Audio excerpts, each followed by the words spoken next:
तर आमच्याशिवाय सत्ता स्थापन होऊ शकत नाही असं बच्चू कडू म्हणाले।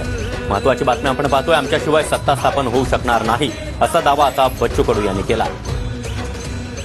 काय वाटते भाऊ, सर्वांचं लक्ष तुमच्या मतदारसंघाकडे लागलेलं आहे। भाजपने या ठिकाणी ताकद लावली होती, काँग्रेसने देखील लावली होती।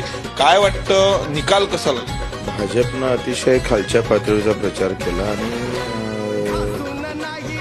एकंदरीत संभ्रममध्ये काँग्रेस आणि भाजप हा दोघे जण संभ्रमात होते। नेमकं काँग्रेसवाल्यांनी शेवटच्या क्षणात भाजप चालवायला सांगितलं, काही ठिकाणी भाजपने काँग्रेसला चालवायला सांगितलं। या घोरात दोघे जण एकमेकाशी लढत राहिले। त्यांच्या डोक्यात फक्त बच्चू कडूला पाळणं होतं, निवडून येणं हा त्यांचा विषयच नव्हता आणि त्याच्यामुळे आमची जीत पक्की आहे। महाराष्ट्रात आता निवडणुका झालेल्या आहेत, एक्झिट पोल येत आहेत, काटेकी टक्कर महाविकास आघाडी आणि